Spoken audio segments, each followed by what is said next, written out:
Is it okay कि मैं एक गुरु से दीक्षा ली है तो क्या दूसरे गुरु से भी दीक्षा ले सकता हूँ? ऐसा तो नहीं कि अगर मेरे एक गुरु होते हुए दूसरा गुरु बनाया तो मुझे कोई कर्म लगेगा। क्या मैं और गुरु बना सकता हूँ? अब ये नहीं हो सकता कि मेरा मैथ्स का टीचर है, अब मैं साइंस कैसे पढ़ूं? इसी प्रकार जो हमारी अंतर मन में जो ग्रोथ है वो एक मल्टी डायमेंशनल होनी ही पड़ेगी, होनी ही चाहिए, एक 360 डिग्री अंडरस्टैंडिंग। अक्सर होता ये है, हमारे मन में ये बिठा दिया जाता है कि अब एक गुरु ले लिया, अब और किसी के पास मत जाना। इसको थोड़ा सा क्लियर करना पड़ेगा क्योंकि इतनी इग्नोरेंस आ गई है ये, तो इसमें कोई हर्ज नहीं है। और जैसे ही आप एक और गुरु की खोज करते हैं और वो गुरु मिल जाता है तो आपको पूरा पूरा अधिकार है प्रश्न करने का, अपने पूरे प्रश्न करने का। आप सभी को प्रणाम। एक प्रश्न बार बार आता है और मुझे लगता है कि शायद आप में से कई लोगों का ये प्रश्न होगा कि गुरुजी, मेरे पास और पहले से भी गुरु हैं, तो क्या मैं और गुरु बना सकता हूं अपने जीवन में? या फिर इज इट ओके कि मैं एक गुरु से दीक्षा ली है तो क्या दूसरे गुरु से भी दीक्षा ले सकता हूं? ऐसा तो नहीं कि अगर मेरे एक गुरु होते हुए दूसरा गुरु बनाया तो मुझे कोई कर्म लगेगा। क्या मैं और गुरु बना सकता हूँ? पहले तो मैं एक संदेह आपका क्लियर कर दूं। ये शास्त्रों में लिखा है, आप सर्च मार लेना गूगल पे, कि एक जो सन्यासी होता है जिसने अपना जीवन में सन्यास ले लिया है, उसको 5 गुरु बनाने की आज्ञा है शास्त्र सम्मत। और जो संसारी है वो कितने भी गुरु बना सकता है। तो अब इसको थोड़ा और गहराई में समझने की कोशिश करते हैं। अगर आपने एक मैथ्स की क्लास में बैठे हो तो वो आपको मैथ्स ही जो टीचर हैं पढ़ाने वाले हैं, और एक जो साइंस की क्लास में साइंस पढ़ाएंगे, है ना? अब ये नहीं हो सकता कि मेरा मैथ्स का टीचर है, अब मैं साइंस कैसे पढ़ूं? इसी प्रकार जो हमारी अंतर मन में जो ग्रोथ है वो एक मल्टी डायमेंशनल होनी ही पड़ेगी, होनी ही चाहिए, एक 360 डिग्री अंडरस्टैंडिंग। मान लो आपके पास एक गुरु हैं जिन्होंने आपको एक दीक्षा दी है, जिसको आप गुरु मंत्र बोलेंगे। वो मंत्र आपके पास सदैव रहेगा, इसमें कोई संदेह की बात नहीं है।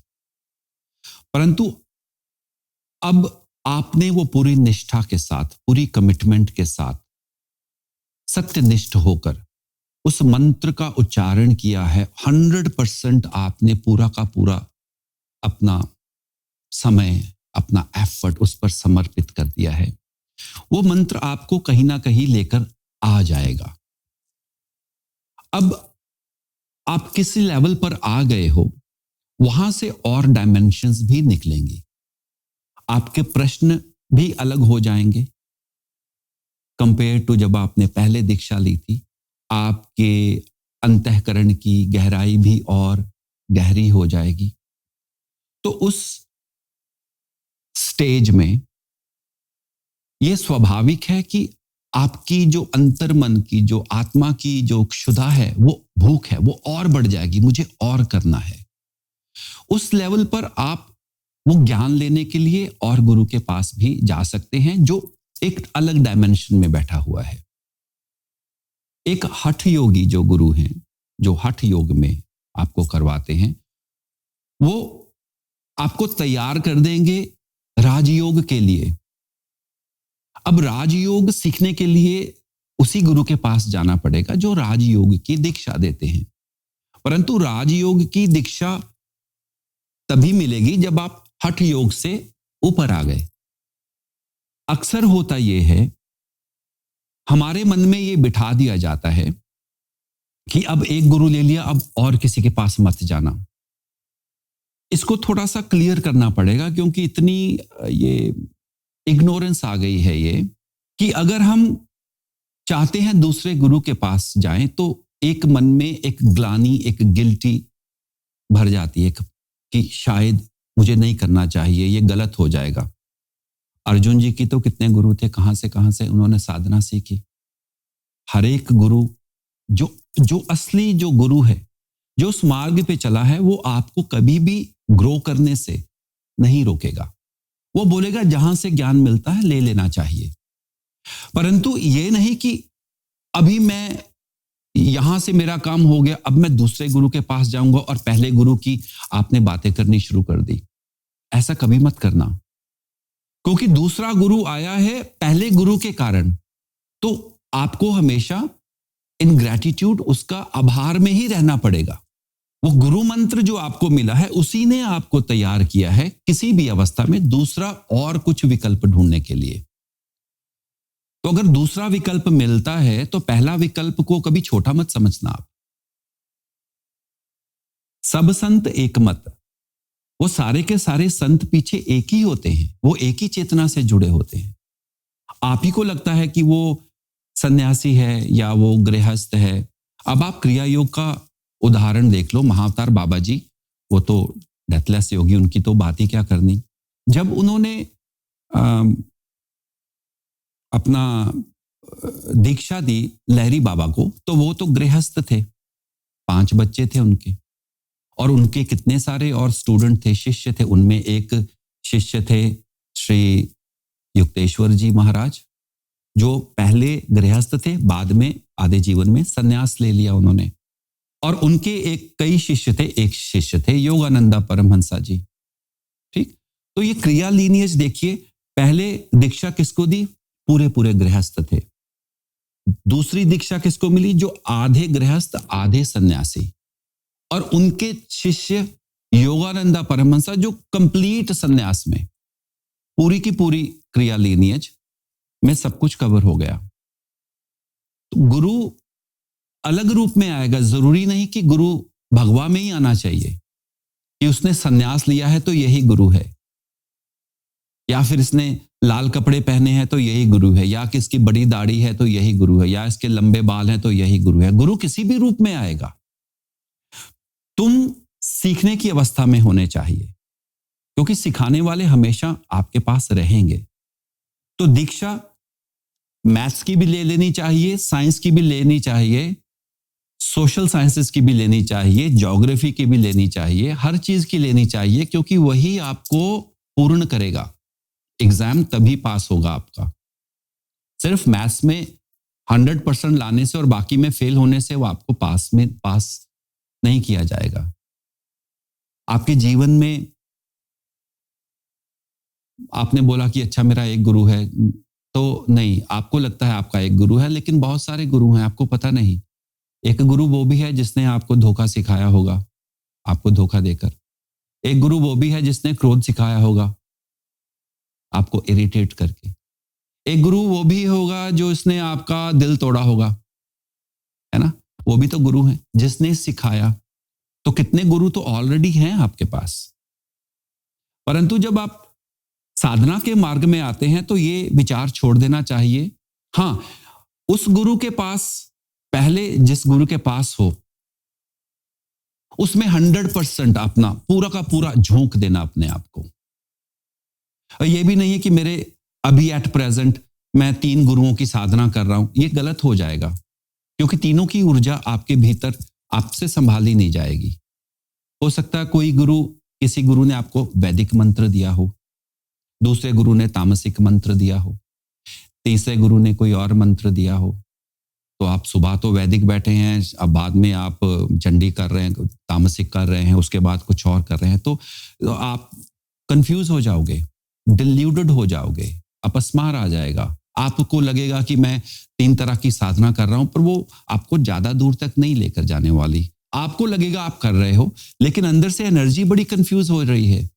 वैदिक मंत्र चलाऊं या काली मंत्र चलाऊं, या भैरव मंत्र चलाऊं, या हनुमान जी मंत्र चलाऊं, या शाक्त मंत्र चलाऊं, या शैव मंत्र चलाऊं, क्या चलाऊं, आप कंफ्यूज रहोगे।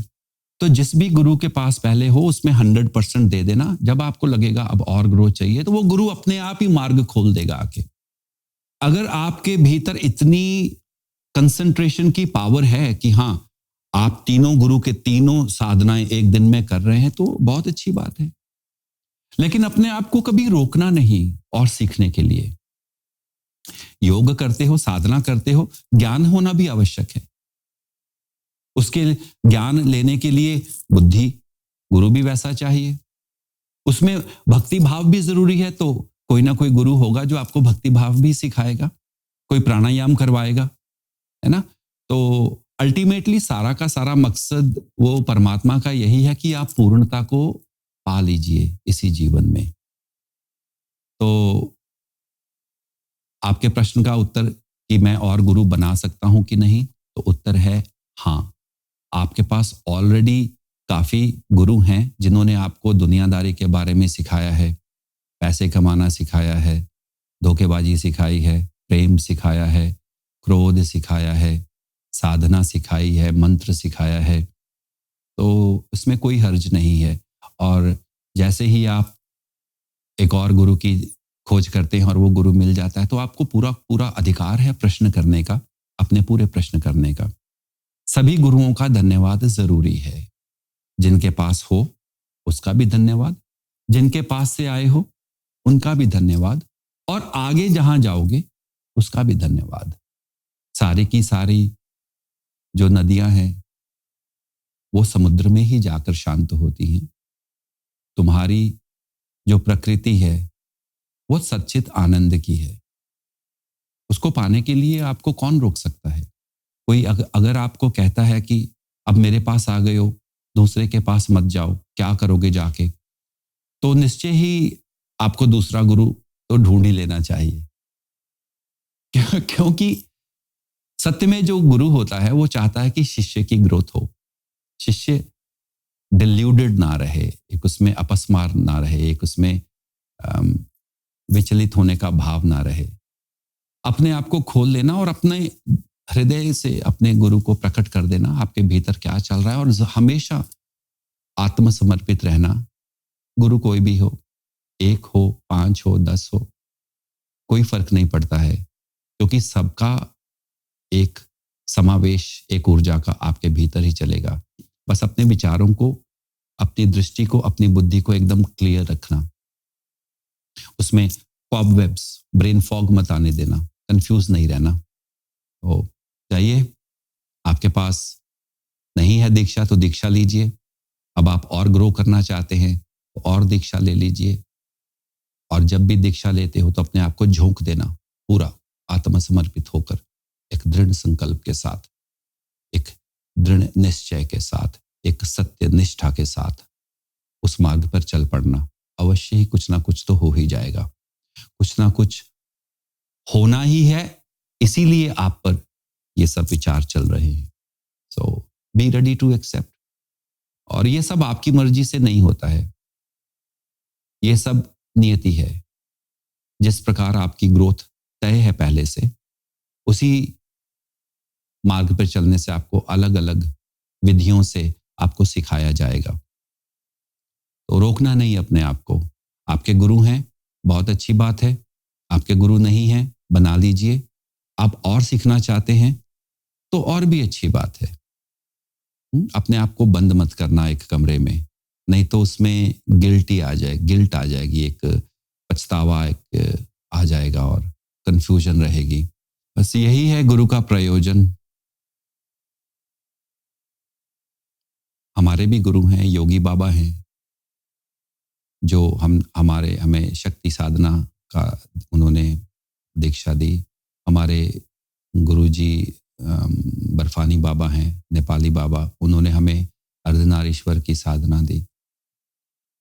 हमारे एक और गुरुजी हैं, उन्होंने हमें महालक्ष्मी की साधना दीक्षा दी। तो और जब भी साधना मिली तो पूरा का पूरा हम निष्ठावान होकर वो साधना किए। आपने रामकृष्ण परमहंस को एग्जाम्पल देखना, जब वो शक्ति साधना, माँ काली की साधना करते थे तो उसी तरह पूर्ण हो जाते थे। कपड़े भी वैसे पहनना, क्योंकि 100% वही। एक बार उनके मन में आया कि मैं अब इस्लाम को देखना चाहता हूं, तो अगले 6 महीने 1 वर्ष तक वो पूरा उन्होंने काली साधना छोड़ दी, पूरा वही ड्रेस, उसी प्रकार से नमाज पढ़ना, सब कुछ वैसे ही किया, अनुभव लेने के लिए। क्योंकि जब तक उसमें 100% आप उतरेंगे नहीं, आपको वो अनुभव नहीं होगा। लेकिन एक विडंबना ये है कि जब हम गुरु के पास जाते हैं मंत्र लेने के लिए, दीक्षा लेने के लिए, वो दे देता है, वो आपको बता देता है इस मार्ग पे चलो, तो हम 100%, 100% उसमें नहीं उतरते। इसीलिए वो जो ट्रांसफॉर्मेशन, जो उसमें पोटेंशियल है, उसकी शक्ति है, वो पोटेंशियल बाहर नहीं आता है और फिर हम थक जाते हैं और फिर लगता है कि अच्छा यहां नहीं बात बनी तो अगले दरवाजे पे चलो। आप में से कई लोगों ने गुरुओं को एक शॉपिंग मॉल बनाया हुआ, अच्छा ये गुरु पसंद नहीं आया तो उस गुरु के पास चलो, इसके पास नहीं आया तो उसके पास चलो। अगर इसी स्थिति में आप बार बार गुरु बदलते रहोगे तो सिर्फ जीवन में खिचड़ी ही बनाओगे, कंफ्यूजन रहेगी, थक जाओगे अंदर से, उबासी आने लगेगी और फिर बोलोगे ये ध्यान साधना से कुछ नहीं होता, इतने गुरुओं के पास गया, ये भी है मेरे पास, ये भी दीक्षा ली, ये भी ली। बात यह है कि चाहे 1 से दीक्षा लो, चाहे 10 से दीक्षा लो, शर्त यह है कि जब दीक्षा ली तो 100% उसको अपने भीतर संयम कर लेना, आत्मसमर्पित हो जाना। आपके भीतर स्वयं ही ब्रह्मांड घटित हो जाएगा। ठीक है जी। तो कईयों का ये जो संदेह था उसका हमने एक उत्तर देने की चेष्टा की है। आपके पास अगर और प्रश्न है तो ये अगर वीडियो पहुंच रहा है तो इस पर कमेंट में लिख दीजिए आप। हम कोशिश करेंगे आपके प्रश्न का उत्तर देने के लिए। बाकी तो सब परमात्मा के हाथ में है, आपके हाथ में है, आपके गुरु के हाथ में है, आप कौन सा मार्ग चलना चाहते हो। एक बात और याद रखना कि हर एक शरीर पे हर एक साधना सूट नहीं करती है। किसी का शरीर में वात ज्यादा है, किसी में कफ ज्यादा है, किसी में पित्त ज्यादा है। उस हिसाब से मंत्र भी आपके पास होना चाहिए। अगर आपका पित्त ज्यादा है और आप और अग्नि मंत्र कर रहे हो तो वो हो सकता है आपको सूट ना करे। या फिर आपका शरीर थोड़ा हैवी और आप और वैदिक मंत्र ठंडा होने के लिए कर रहे हो तो हो सकता है वो आपको सूट ना करे। तो आपको देखना पड़ेगा आपका शरीर कैसा है, आपकी राशि क्या है और कौन सा मंत्र आपको लगेगा, कौन सी साधना करेगी। Because one size doesn't fits all ना, आपको देखना पड़ेगा आपके भीतर, आपकी यात्रा से आपको आपके गुरु कौन सा मंत्र देते हैं और जो मंत्र देंगे उस पर कीजिए। आप और लेना चाहते तो और लीजिए, परंतु जो कर रहे हो पहले उसको 100% कर लेना। बीच में नहीं छोड़ना है। अगर भूख लगी है तो भोजन थाली में है तो उसको पूरा खा लेना, आधा मत छोड़ देना उधर। ठीक है, पता चलेगा मुझे ये भूख थी, मैंने ये खाना था, अब मुझे अच्छा नहीं लग रहा, अब मुझे वो खाना है।